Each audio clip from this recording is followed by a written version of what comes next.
tal? Bienvenidos a HDT, hablando de teatro. Aquí estamos con Claudia y nuestro querido Miguel Isa. Así que comencemos. Miguel Isa es actor, docente y director de teatro peruano, formado como actor en la Escuela Nacional Superior de Arte Dramático y el Club de Teatro de Lima. Empezó a hacer teatro en el año 1983 y a dirigir en el año 1996. Debutó en el cine en 1985 con La ciudad y los perros, donde interpretó a Róspide. Y en 1999 actuó en el filme para la televisión Y si te vi, no me acuerdo.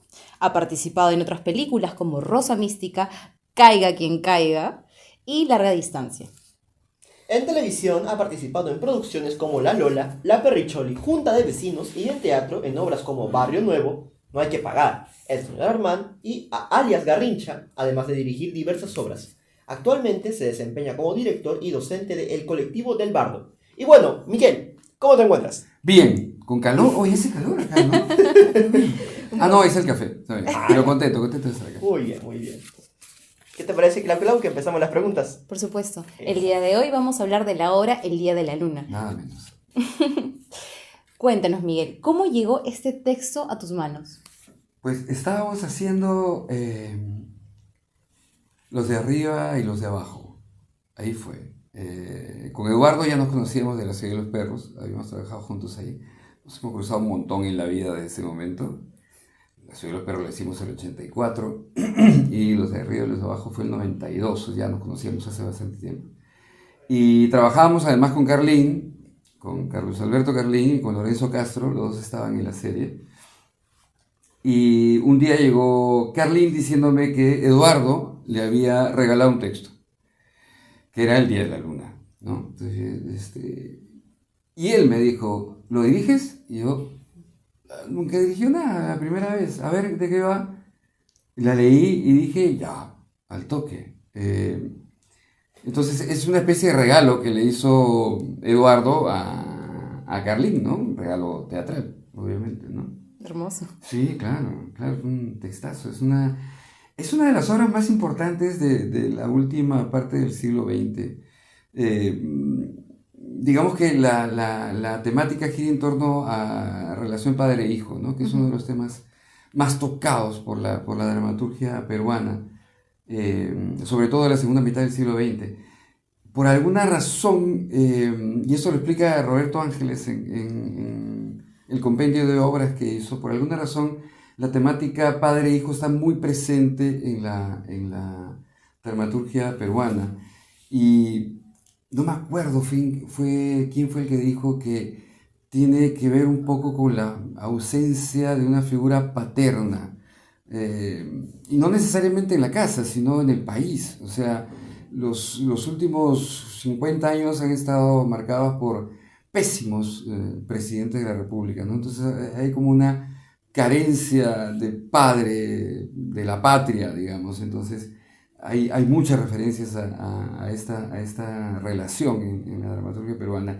Y El día de la luna en particular, como que corona o inicia un nuevo ciclo de dramaturgia, ¿no? Digamos, enmarcando todo el trabajo de grandes dramaturgos como Rivera Saavedra, como César de María, como Sara Joffre, que trabajaron a partir de los años 50, y Eduardo es como el hijo de Sara, el hijo de César de María, y como que corona este primer ciclo, ¿no? Además, la presentamos al proyecto de montajes teatrales de lo que era en ese momento el Teatro Nacional del INC, y ganó. Entonces hicimos el montaje, hicimos el proyecto con el auspicio del Teatro Nacional, ¿no? Qué lindo. No se confunda el Gran Teatro Nacional, que es la sala de Alan García, donde solo se ha hecho teatro una vez, según me cuenta, cuando vino Ricardo Darín, la única vez que se ha hecho teatro. Eso es una... Sí, no puede ser que no se haga teatro. Y era el Teatro Nacional, así como había Folclore Nacional, Sinfónica Nacional, Ballet Nacional. El Teatro Nacional. Antes había Teatro Nacional, ahora ya no existe. Qué raro, ¿no? ¡Qué raro!, ¿no? Sí, muy curioso eso. Pasamos con la siguiente pregunta. ¿Qué fue lo que te motivó a poner ese texto en marcha?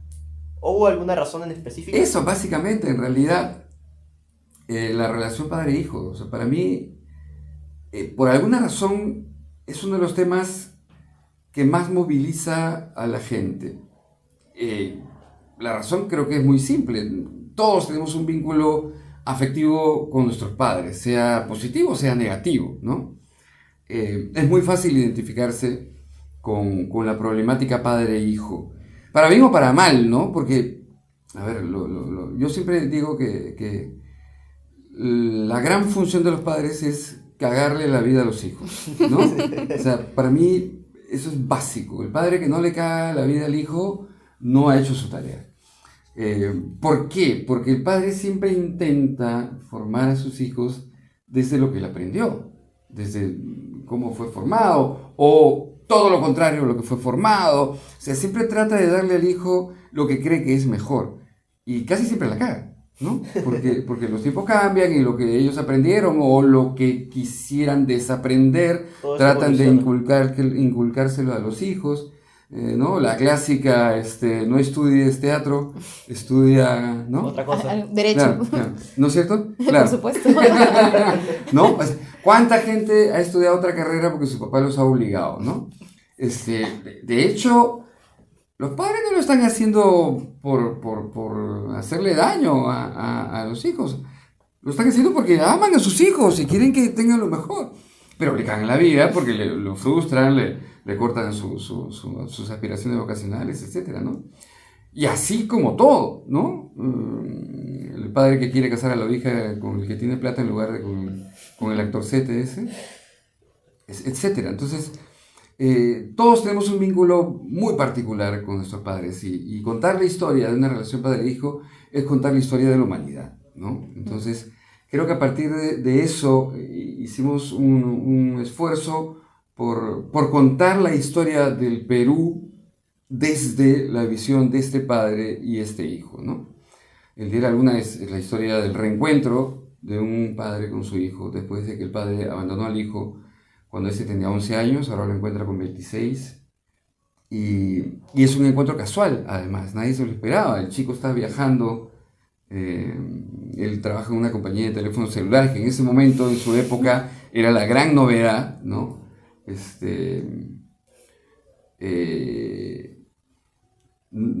Recién estaba comenzando a comercializarse masivamente los teléfonos celulares. Todavía pagaba el que tenía el teléfono, o sea, tú llamabas a un celular y el que tenía el teléfono pagaba la llamada, ¿no? Era muy divertido eso. Y en este viaje a una ciudad a la que no se llega en avión, por lo menos en esa época, que era Huaraz, no sé si ahora habrá aeropuerto en Huaraz, yo tenía que viajar por tierra, y en Guarmey el bus se malogra. Entonces no le queda más remedio al chico que pasar la noche en un restaurante de carretera, donde, oh casualidad, estaba el padre, que supuestamente se había ido de viaje a Alemania. Y bueno, es el encuentro y ahí pues se dicen de todo, ¿no? Se dicen de todo. Y claro, es un intento por recuperar ese espacio perdido, ¿no? Pero primero tiene que sacarse la mierda para luego poder reconciliarse, ¿no? Digamos que es un poco la historia y es el rollo. Y claro, es súper atractivo la temática, ¿no? Potente. Súper potente. Cuéntanos, esta pregunta a mí me interesa mucho. ¿Cuál fue el proceso de selección del elenco de la obra? Pues nada, éramos los que trabajábamos en la serie. Estaba Carlín, era su regalo, tenía que actuar, evidentemente. Carlos Victoria estaba trabajando con nosotros en la serie y para nosotros era obvio que tenía que ser él. O sea, en realidad no hubo otra opción. Okay. Carlín, Victoria, era obvio que tenían que ser los dos. Qué bello. Y Liliana Trujillo, que la conozco desde que estaba en el TUC, creo que... No, yo estudié antes que ella, muchos años antes que ella. Pero yo la vi desde un trabajo de escuela, la conocí en un trabajo de escuela en el TUC. Y estaba con nosotros también, y por supuesto que tenía que ser de todas maneras. En realidad, era selección natural. Nunca se nos ocurrió pensar en otras personas. Eran ellos. No había más vuelta que darle. Y estaba Lorenzo Castro, que bueno, él vive hace muchos años afuera, que en esa época estaba en la serie también, actor. Él hizo asistencia de dirección. Ujú. Y Sandra Bernasconi, que también era de nuestro grupo de amigos y que también estaba en la serie, hizo la producción, ¿no? Entonces, fue el grupo de amigos en realidad, porque Carly, Lorenzo, Sandra, Liliana, nos conocemos hace un montón de años. Somos. Y fue una producción muy natural. Nunca se nos ocurrió pensar en otra persona para cada papel. Era. La escenografía era particular, ¿no? La escenografía era muy particular. Sí, Carlos Mesta hizo la escenografía, que también estaba en la serie, y con quien también hemos trabajado mucho. Él es arquitecto de formación, y él venía haciendo ya hace varios años escenografías, con Roberto Ángeles sobre todo. Y para nosotros era también natural que la escenografía, ¿no? Las luces las hizo Hugo Chinqui también, que era el director de foto de los de arriba y los de abajo. Entonces, todos estábamos juntos, ¿no? Todo estaba coordinado. Todos estábamos juntos ahí. Y la idea de Carlos era justo, era el escenario de la Alianza Francesa, que es muy, muy, muy grande, ¿no? Creo que tiene 12 metros de boca y 15 metros de ancho, ¿no? El escenario es bien grande, es uno de los escenarios más lindos que hay en los teatros de Lima, al menos, ¿no? Su idea era crear un cuartito en el centro de ese espacio, ¿no? Okay. Y que el resto estuviera vacío, ¿no? Esa era la idea. Entonces, ese pequeño cuartito en medio del espacio y el resto vacío y la luz concentrada en ese espacio, ¿no? Y todo alrededor en penumbra. Y claro, surgió la idea porque la obra tiene un acto y un epílogo, surgió la idea de que en el epílogo el cuarto desapareciera, ¿no? Entonces se pensó hacer una estructura con rieles, de tal manera que la estructura pudiera avanzar, pero el problema es que los rieles eran muy incómodos. Entonces dijeron, vamos a hacer una estructura con ruedas. Y resulta que la estructura con ruedas quedó pésima, no funcionaba. Ay, no. Pero, claro, porque era tan ruidosa y era tan difícil de manipular que era imposible hacerla en un apagón rápido, porque la idea era que hubiera el acto, apagón, y se prende la luz y ya no hay nada, ¿no? Pero no funcionaba la mierda esa, no funcionaba. Y hacía tanta bulla que, ok, a ver, vamos a probar una cosa. Ponemos la música a todo volumen y ya que no lo podemos hacer a oscuras, porque era imposible hacer oscuras, que el aparato retroceda con luz. Pero enseñando, porque era la única manera de mover la porquería esa. Y retroceder, entonces temblaba. Hacía una cosa así, y hacía un efecto alucinante, ¿no? Porque la casa temblaba, se iba, y quedó mejor de lo que hubiéramos imaginado, ¿no? Justamente porque era muy mala la estructura que se había armado. Creo que Carlos no consiguió la persona, porque Carlos no es realizador, Carlos es diseñador, no consiguió la persona que quería, y tuvo que ser la otra persona que no llegó a funcionar, pero quedó mostra, ¿no? Quedó mostra en realidad. Excelente. Y bueno, yo quería dar otra pregunta, que es, ¿cuáles fueron los retos que surgieron que surgieron al dirigir la obra como director? Bueno, en realidad, sostener una obra con 2 actores en escena siempre es muy complicado. Liliana entra en la participación del personaje de Liliana, Anita creo que se llamaba, Ana, era solo el inicio y el final, ¿no? Entonces entraba los primeros 10 minutos, desaparecía porque después era toda la relación padre-hijo, volvía hacia el final y estaba en el epílogo, ¿no? Entonces el gran cuerpo de la obra son los dos personajes, padre-hijo. Entonces el reto creo que está básicamente en hacer que dos actores sostengan una hora de espectáculo, ¿no?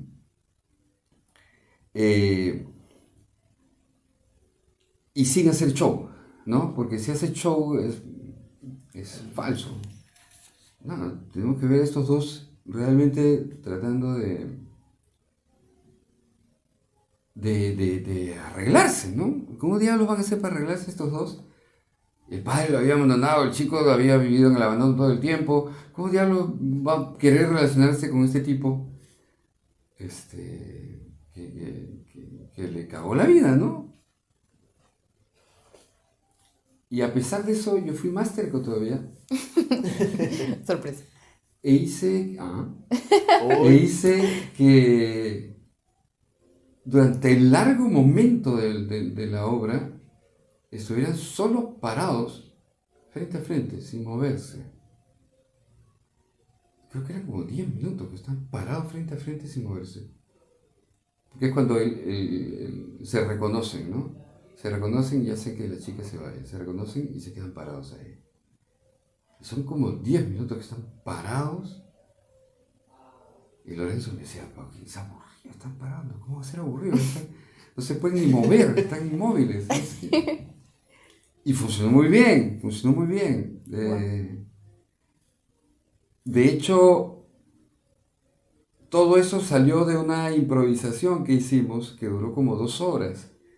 Hicimos una improvisación en los ensayos, donde también participaba Lorenzo, Sandra, que era la asistente, la productora.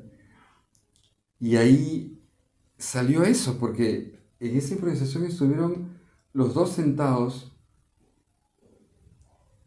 hablando, improvisando, sin conocerse. Y yo les puse había una pizarra ahí entre los dos, entonces hablaban sin verse. Y en un momento saqué la pizarra, se miran y no hablaron más. No podían mirarse. Porque se reconocieron, evidentemente. Y ese día dijimos, ya está. Y faltaba un mes para el estreno. Y con eso decimos, ¿qué más vamos a ensayar?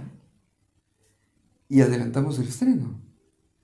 Adelantamos el estreno porque ya estaba. ¿Ya qué más íbamos a ensayar? Ya no había que ensayar más. ¡Wow! Entonces llamamos y las productoras se volvieron locas por el del Teatro Nacional, ¿no? Pero ¿cómo vas a adelantar? Es que la obra ya está. ¿Se puede? Sí, se puede, pero... Y en esa época no era tan complicado, estamos hablando del año 96, no era tan complicado mover fechas en un teatro, era muy fácil, no había muchas producciones, era el pleno gobierno de Fujimori, donde la cultura se había ido a la mierda, entonces había muy pocas productoras, entonces la sala estaba vacía, adelantamos el estreno y todo, y el día del estreno fue un chongo, porque la sala tenía 240 butacas en esa época y se repartieron 500 invitaciones dobles. Ay. Entonces, Oscar Carrillo, que también era de nuestros amigos de los de arriba y los de abajo, nos ayudó el día del estreno para la organización, qué sé yo, y él se encargó de la puerta. Y en un momento la gente no dejaba de entrar y había ya gente sentada en las escaleras. Y todos acá, no pasa nadie más. Y se pone la puerta, la cierra y se pone un montón de gente empujando para entrar. Y Oscar casi se muere asfixiado. Y la obra ha empezado, porque claro, habíamos preparado un video que duraba 16 minutos y medio, que era lo que supuestamente calculábamos que demoraba la gente en entrar. Y el video acababa e inmediatamente empezaba la obra. Entonces no había que ponerle pausa al video para que la gente siga entrando, no existía esa posibilidad. El video iba de corrido y tenía que empezar cuando acabe el video. Entonces la obra ha empezado con la gente golpeando la puerta, ¿no? Y yo gritando, no pasa nadie en la puerta. Este, y pues, y empezó, pues, pero fue un éxito.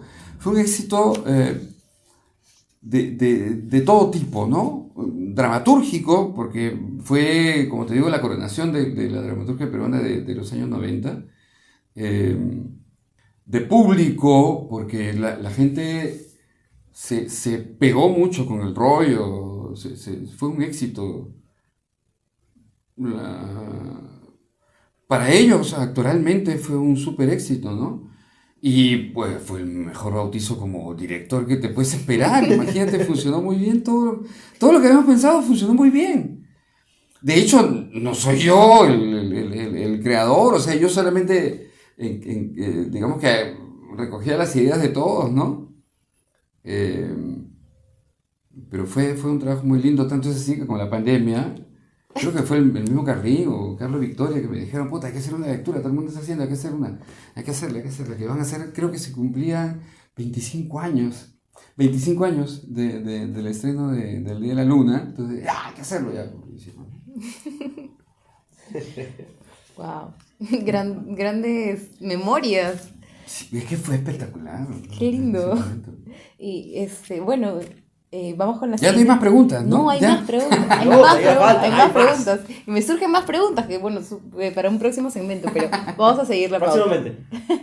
¿Cuál es, lo has mencionado un poquito ya antes, pero para resumir, ¿cuál es el contenido que quisiste que se lleve el público, que reflexione con respecto a esto? Sí, eso, ¿no? Es lo que te decía hace un rato. O sea, para mí es hablar de esta obra, hablar de esta relación padre-hijo es hablar del Perú, ¿no? El estado de abandono de los peruanos sin padres sólidos, sin padres consistentes. Hablar de la importancia de mantener los vínculos, ¿no? Pierde los vínculos se pierden con mucha facilidad en esta época, ¿no? Porque son obligatorios, o sea, son vínculos obligatorios. El vínculo padre-hijo es un vínculo obligatorio, entonces todo lo que es obligatorio uno tiende a rechazarlo, ¿no? De viceversa, de padre a hijo y de hijo a padre, ¿no? Entonces, ¿cómo hacer para mantener un vínculo que es obligatorio en una época como la que vivimos, ¿no? Donde todo es más importante que todo, ¿no? Donde los valores que nos identifican como seres humanos, como especie, pues se están perdiendo, ¿no? Solidaridad, compromiso, ya no existe, ¿no? Entonces, esta relación siempre es base de cualquier instancia humana, ¿no? Porque es ahí donde se consolidan los valores, ¿no? Más allá del rol social, la familia, o del padre, o la madre, o el hijo, lo que sea, más allá de eso, es el vínculo padre-hijo, como también lo es madre-hijo, o padre-hija, madre-hija, hay que hablar en específico, es lo que debe consolidar esos valores que nos definen como seres humanos, ¿no? Porque además van a establecer la trascendencia, ¿no? O sea, uno trasciende naturalmente a través de sus hijos, ¿no? Entonces, pensar en ese tipo de vínculo, en ese tipo de establecimiento, de consolidación de la persona, me hace pensar mucho en cómo diablos haces para que un chico que no tiene un padre al lado pueda consolidarse, ¿no? Bueno, normalmente pues tienes otros padres, ¿no? Tus profesores, tus tíos, qué sé yo, amigos o lo que fuera que sea, ¿no? Tienes otros padres que no son el vínculo natural, pero que vienen a reemplazar y muchas veces hasta mejor, ¿no? Pero la necesidad de tener ese vínculo, y una vez que lo has perdido o lo has rechazado, pues evaluar la verdadera necesidad o la necesidad real de tener ese vínculo para poder trascender, ¿no? Porque hay una rotura de la cadena, ¿no? Hay un eslabón que se pierde cuando un padre desaparece.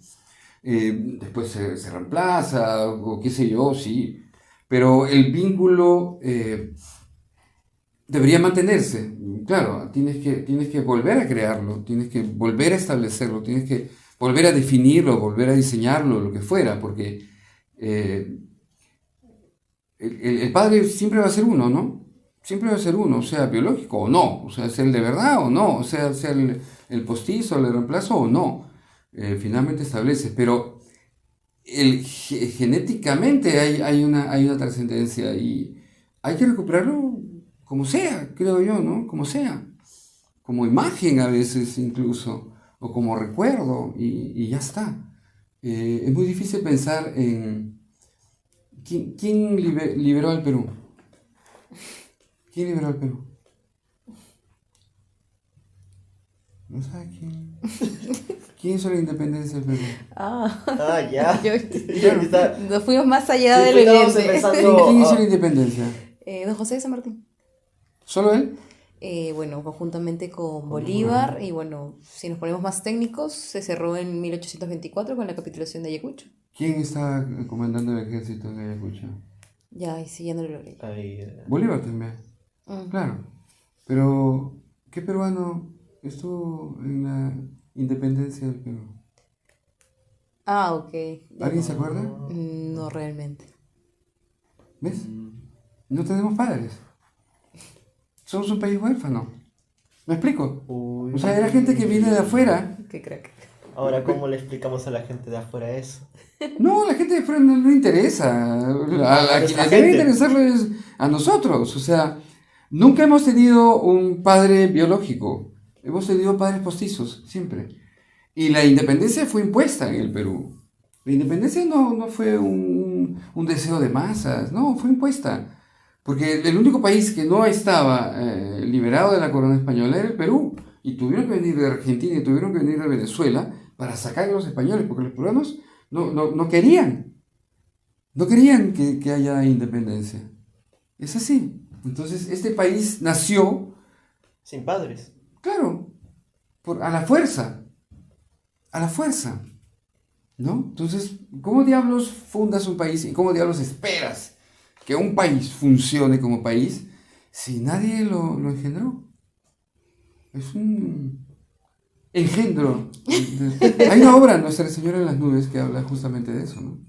Cierto. Es un país inventado donde la fundación es de un padre y una hija, o sea, el país nace de un incesto, ¿no? Así nació Perú, de una aberración, ¿no? Grande Ariste. O sea, con ese mensaje positivo, Pasamos a la siguiente pregunta. Pasamos a la siguiente pregunta. ¡Vamos! Sí, Sí, dale. tú. Ah, no, sí. ¿Eres ¿no? tú? Sí. Ah, bueno. Entonces, esta pregunta tiene que ver con la pregunta anterior. ¿Qué impacto crees que logró esta obra en la sociedad? ninguno, no, mentira. Ahí, entonces terminamos todo. Bueno, adiós. No, yo creo que hizo pensar mucho la cantidad de gente que iba a ver la obra y salía movida, chocada, cuestionada, ¿no? Creo que hizo pensar mucho sobre esto, sobre los roles, ¿no? Sobre los vínculos, sobre relaciones. O sea, varias personas me dijeron, terminó la obra y me fui a buscar a mi papá. O sea, varias personas. No una, no dos, no. Varias personas. Personas amigas, personas desconocidas. He conocido gente años después que me ha contado, muchos años después, muchos años después, que me ha contado que vio la obra y después de ver la obra fue a conversar con su papá, o rehizo su relación con su papá, o volvió a buscarla, o se reconcilió, etcétera, etcétera. Mucha gente, ¿eh? Y siempre ha sido sorprendente conocer a alguien que te diga una cosa así, ¿no?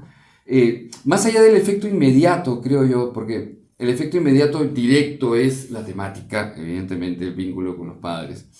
Más allá de eso, mucha gente comenzó a hacer teatro a raíz de esa obra.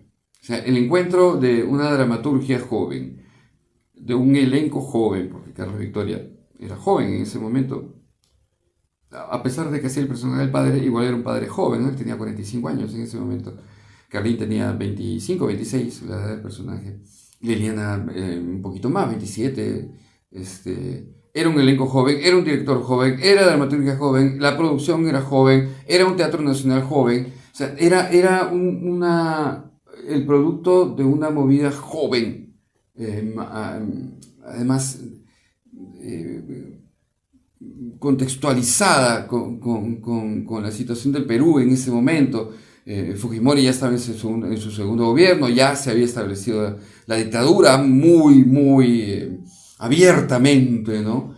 Creo que ya hasta Montesinos había aparecido en el público, cosa que nunca debió hacer. Si no hubiera aparecido en público, todavía estaría gobernando Fujimori, te lo aseguro. Ni bueno ni malo, historia.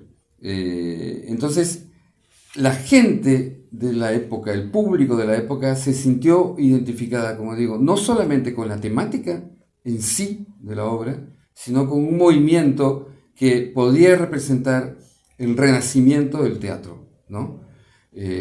Fujimori, pues, como digo, había cerrado las puertas a la cultura, había puesto barricadas en todos lados y era muy difícil hacer cosas en ese momento. Se siguieron haciendo, pero la debacle comenzó a aparecer tempranamente después de eso, ¿no? Entonces, hubo un proceso de identificación muy fuerte con esta obra, ¿no?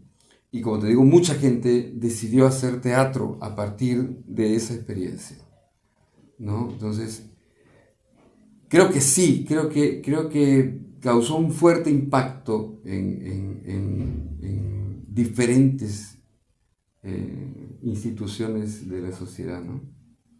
Qué hermoso y qué poderoso esto que nos cuentas. Lo poderoso que puede llegar a ser el teatro. Ah, siempre, sí, siempre. Por eso no quieren que haya teatro. No, pero es verdad. Sí. Wow, La siguiente pregunta, me he Claudia. quedado sin palabras. Yo también. Estoy impactado. Entonces me voy, ¿qué? No.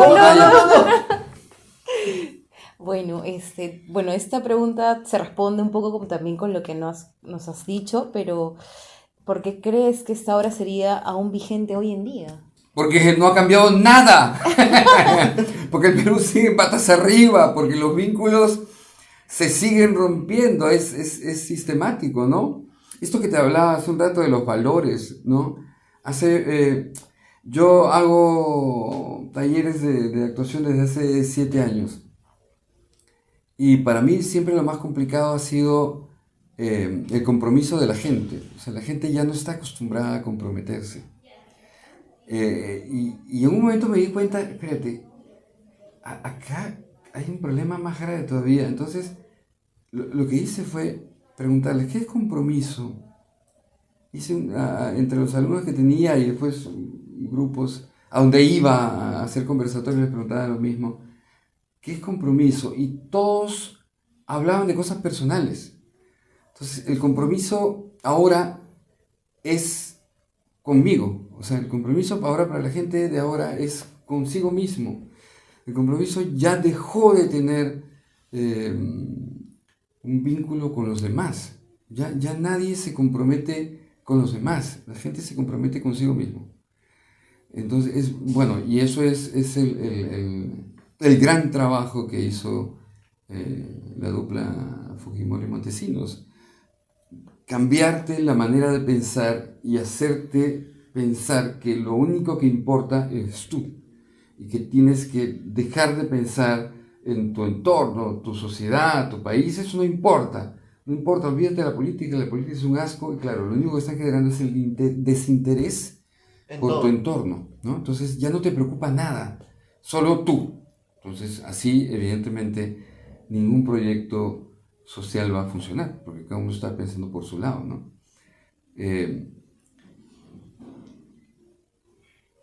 Y eso trae graves consecuencias, ¿no? Porque es muy difícil comunicarse con otra persona si no es a través de la agresión, por ejemplo, ¿no?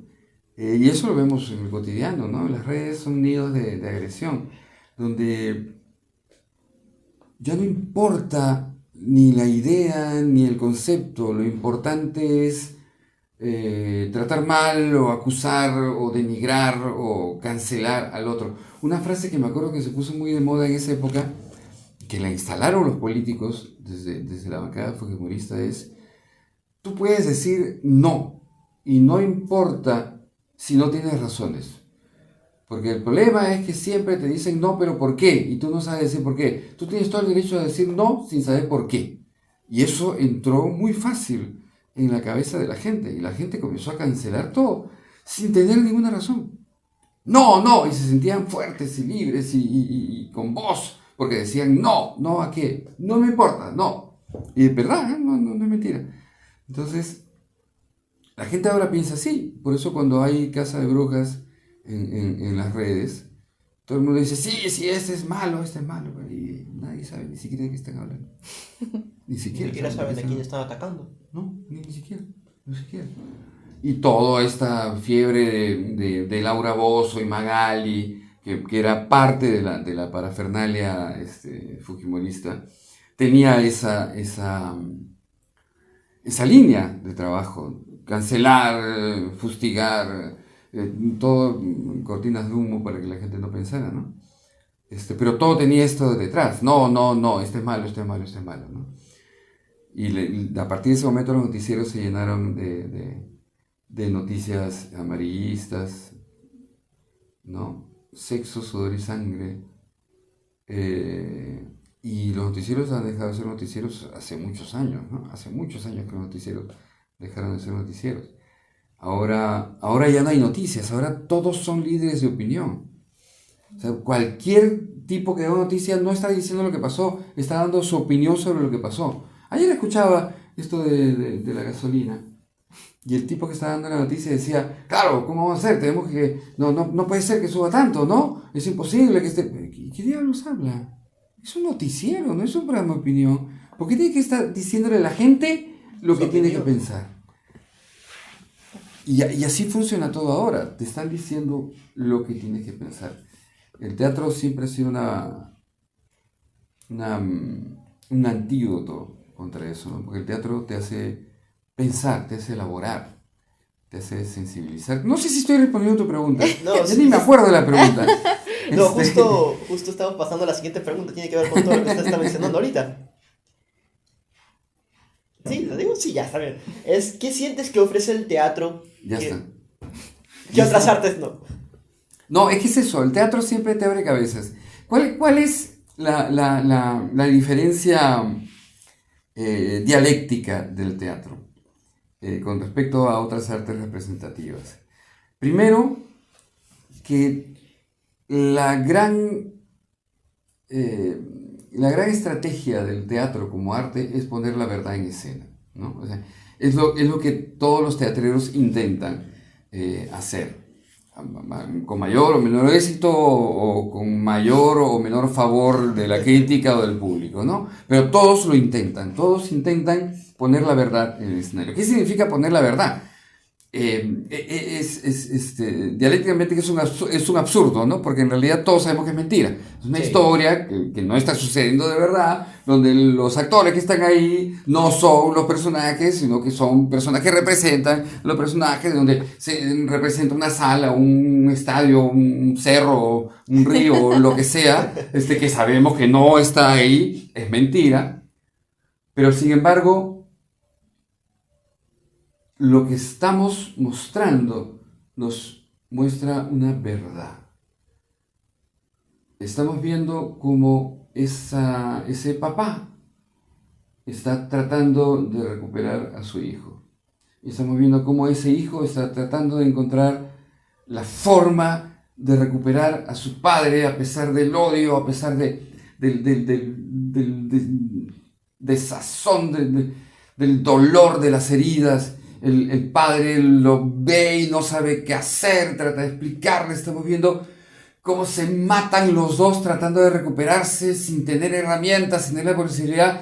Y uno está viendo realmente a dos personas tratando de acercarse y haciendo todo lo posible por tratar de acercarse. Y es imposible no identificarse con eso, ¿no? Entonces el teatro tiene esto que produce identificación. Es lo que dice Mamet, ¿no? Cuando ves a un personaje que hace todo lo posible por conseguir, a pesar de los grandes obstáculos, por conseguir lo que se ha propuesto, uno no puede dejar de sentir, puta, yo también lo voy a hacer todo lo posible, ¿no? Porque ese proceso de identificación es inevitable, es parte del ser humano. El ser humano siempre quiere ser mejor. Muchas veces no sabe cómo, no encuentra cómo, no tiene herramientas. En este país, sobre todo, donde la educación es pero tan mala,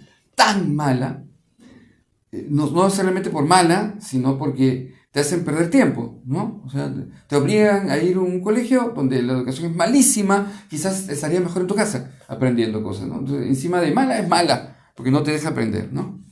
Entonces, ante todas esas carencias, el ser humano siempre trata de ser mejor, y el teatro te enseña eso, te hace recordar todos los días, pucha, sí, no debo dejar de estar, no puedo quedarme, tengo que seguir peleándola, a pesar de que, puta madre, tengo que trabajar para ganar 500 soles, y no puedo hacer otra cosa, ¿no? A pesar de eso, siempre encuentra la manera de salir de la miseria intelectual y emocional en la que se encuentra sumido, ¿no? Esa es la gran fortaleza del teatro, ¿no? Creo yo. Qué bello. O a lo mejor, ¿no? Muy apasionado. Sí. Bueno, para ir más o menos cerrando, Sí, para ya ir cerrando, una última preguntita. ¿cuál crees que es la frase más hermosa de la obra? O al menos la que recuerdas. Yo tengo mi favorita, en realidad, pero es bien tonta. Es cuando se ven por primera vez el padre y el hijo, y el papá, el hijo le dice al papá, son los mismos, es el mismo pantalón con el que te fuiste, y el papá le dice, son los mismos pantalones. Me encanta porque no deja de educarlo, no se dice pantalón, se dice pantalones. Me encanta ese texto. Pero el Día del Luna está llena de frases maravillosas. La historia del cocodrilo es lindísima, ¿no? Que es como el hijo intenta explicarle al padre cómo ha sido su vida, ¿no? Cuenta la historia del cocodrilo que cuando el cocodrilo nace tiene la piel muy suave, ¿no? Entonces es muy fácil que se lo coman. Los pájaros, los otros peces, los otros cocodrilos inclusive se los coman. Se los come con mucha facilidad. Pero conforme el cocodrilo va creciendo y sobrevive, por supuesto, su piel se va haciendo dura, ¿no? Ya no es fácil comérselo. Y así es como se forma una persona, se hace dura si quiere sobrevivir, ¿no? Ese es un texto lindísimo, ¿no? Sí, estoy tratando de acordarme de ahorita, pero no se me viene otra. Pero no, está lleno de imágenes muy, muy, muy lindas, ¿no? Bueno, ya así una última, ya para despedirnos de Hora de Teatro, es al menos coméntanos una o tal vez varias de anécdotas que hayan nacido dentro de este proceso de creación. Bueno, ya te conté que tuvimos que adelantar el estreno. Sí. Ensayábamos en el mismo local donde grabábamos la serie. Había días que nos hacían callar porque hacíamos bulla para las grabaciones. Y había días que nosotros nos hacíamos callar porque no nos dejaban ensayar.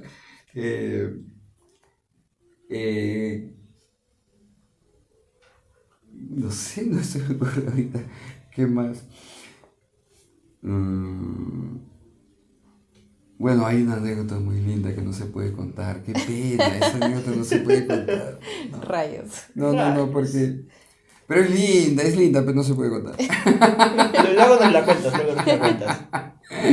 No, porque no hay forma de ocultar el nombre de los protagonistas. Así que no se puede contar, de ninguna manera. ¿Ni el anonimato? No, tampoco. Es imposible, porque todo el mundo se da cuenta quién es. Será archivado. En esa época no había camerines en la Alianza Francesa. O había un cuartito, creo, chiquito. Pero como la escenografía estaba en medio del escenario, digamos que tenían que empujar la escenografía y las personas que empujaban la escenografía se tenían que quedar detrás de la escenografía durante toda la obra, ¿no? Era Liliana, quienes empujaban eran Liliana, Carlín y Gustavo Morales, que en esa época era el novio de Liliana. Y él nos ayudaba a todas las funciones, y todas las funciones empujaban y todas las funciones lo sacaban, ¿no? Y en una de esas un día pues Gustavo se quedó dormido porque no, 50 minutos esperando para mover porque no podía salir porque si no se le veía, ¿no? Un día se quedó dormido cuando todo Gustavo,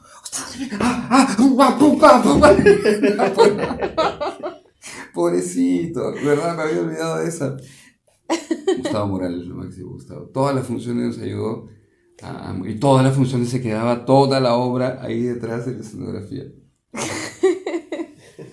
Qué bello. Ay, Muchas qué gracias, genial. Miguel. No, ustedes. Muchísimas gracias. Pero... Y esperamos verte en una próxima Sí, edición. una próxima edición de Casi HDT. todo lo que he contado es mentira, porque no me acuerdo. Nos despedimos y hasta una próxima. Sí, hasta la próxima en HDT. Hora de hablar de teatro. ¡Nos vemos! Hablemos de teatro. Bueno, ¿hablamos o no? No, ya quedó. Ya quedó, hablando de teatro. Hay que Quedó, hacerlo listo. así, con ese formato. Quedó así, perfecto. Bloopers parte 1. Me encanta. ¿Sí? ¿Queda? Quedó. Ya, si no sacamos 20, ¿con quién nos quejamos? Se acabó la batería, creo.